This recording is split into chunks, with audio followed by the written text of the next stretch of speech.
स्कंद पुराण में तीर्थों का जो वर्णन किया गया है स्कंद पुराण के अंदर,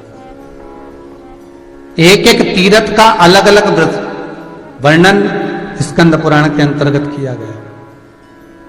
महाराज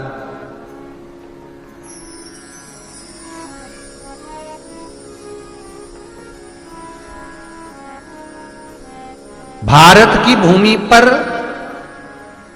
4 धाम हैं, उस 4 धाम में से 3 धाम में चावल जाता है। महाराज बस चावल के साथ में एक एक वस्तु चेंज हो जाती है। बद्रीनाथ में चावल जाता है, बद्री विशाल में भगवान को जो भोग लगता है वो केसरिया भात का लगता है। महाराज आप जब कभी बद्रीनाथ दर्शन करने जाएं तो बद्रीनाथ में 2 चीजें जरूर लेकर जाएं। एक श्वेत पोटली, सफेद पोटली में चावल, और दूसरी घर से जाएं तो थोड़ी सी 7 मुट्ठी चने की दाल। बद्री विशाल में 2 चीजें जा रही है। चावल तो 4 धाम में से 3 धाम में चावल जाता है। तो पहला बद्री विशाल में अगर आप कुछ लेकर जा रहे हैं तो अपने घर से भगवान के लिए अगर कुछ लेकर जा रहे हैं तो तंदूर लेकर जाए, चावल, साथ में चने की दाल। दूसरा द्वारका, द्वारका में भी द्वारका और भेंट द्वारका। द्वारकापुरी में जब चावल लेकर जाएं तो द्वारकापुरी में चावल के साथ में महाराज मुद्रा जाती है। मुद्रा मतलब कोई भी एक सिक्का डाल लो, रुपया 1 डाल लो, 2 रुपया डाल लो, पर नोट नहीं डलेगा, केवल कॉइन, सिक्का।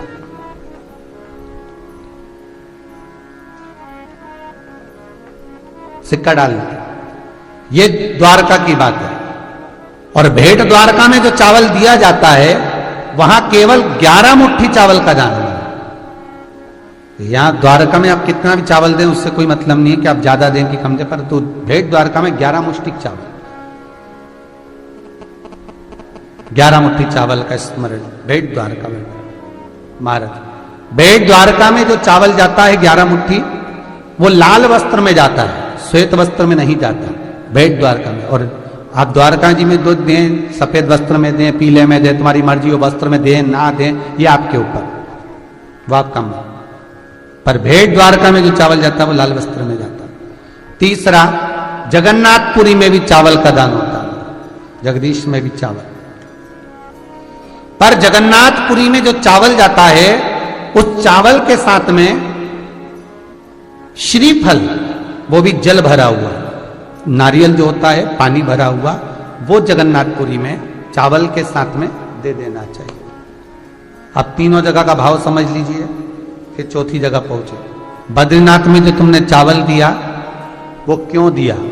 महाराज भगवान शंकर ने काल भैरव को बुलाकर ब्रह्मा जी का सिर कटवाया था। वो ब्रह्मा जी का सिर भगवान शंकर के हाथ में जाकर चिपक गया। जब ब्रह्मा का सिर भगवान शंकर के हाथ में जाकर चिपका, तब भगवान शंकर ने उसी समय पर चंद्रदेव आदि कादिक देवताओं से पूछा, ये हस्त के निकले कैसे? भगवान शंकर ने जब बद्री विशाल में पहुंचे, निज निवास पर पहुंचे, तो शंकर भगवान के हाथ से वो शीश ब्रह्मा का नीचे गिर गया। इसलिए आज भी हिंदू धर्म में ब्रह्म कपाली बद्री नारायण में होती है, क्योंकि वह ब्रह्मा का सिर गिरा था। भगवान शंकर ने उसी समय पर ब्रह्मा जी को वर प्रदान करा, हे ब्रह्मदेव, आपका शीश इस बद्रीश में गिरा है, यहां पर ब्रह्म कपाली का भाव रहेगा।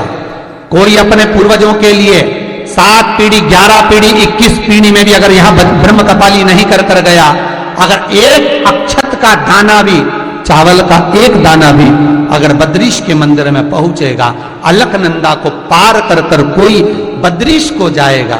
इसलिए आज भी बद्रीनारायण अलकनंदा के पार है। बनाने को बद्रीनाथ का मंदिर इधर हो जाता, पर अलकनंदा के पार क्यों? क्योंकि अलकनंदा को पार कर जो बद्रीश पर चावल का भाग दान करता है महाराज, तो जैसे अलखनंदा हम पार होते हैं चावल लेकर, वैसी हमारी कई पीढ़ियां बिना पिंड के पार हो जाती है। कई पीढ़ियां बिना पिंड के। बद्रीश का भाव, द्वारकाधीश का भाव शास्त्र वर्णन करता है। चावल का जो भाव का गया, और बद्रीनाथ में जो अपन ने चने की दाल चढ़ाई है वो शंकर के भाव से चढ़ाई, क्योंकि ये बद्रीनाथ की जो भूमि है ये शिव की भूमि है। आपको पहले भी कथा में कहा शिव पुराण में, ये शंकर का घर था। लक्ष्मी जी को पसंद आ गया था इसलिए दे दिया गया। तो चने की दाल हम शंकर के भाव से समर्पित करते हैं अपनी मनोकामना पूर्ण करने के। चौथा स्थान, ये 3 स्थान पर चावल का दान है, और चौथा स्थान है रामेश्वरम, जहां जल का दान होता है।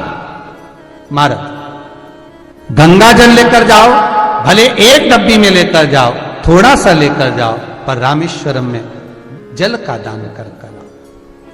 महाराज, ये तीर्थ ऐसे हैं जहां दान की महत्वता की सिद्धता प्राप्त हो। और एक बात अपनी जिंदगी में हमेशा उतार कर रखो, कभी कोई नदी के घाट पर कोई तीर्थ बसा, यमुना जी के घाट पर मथुरा, सरयू जी के घाट पर अयोध्या, हरिद्वार, जो घाट पर तीर्थ बसा हो वहां पर दीप का दान अवश्य करें। बिना दीप के दान के कभी मत आना, भले कार्तिक हो ना हो, कोई सा तो महीना होगा। हमारे हिंदू धर्म में जो सारे महीने बनाए गए भगवान शंकर ने बनाए सभी श्रेष्ठ हैं, तो वहां दीप का दान जरूर करना चाहिए। कोई दान करो ना करो, पर दीप दान जरूर करो।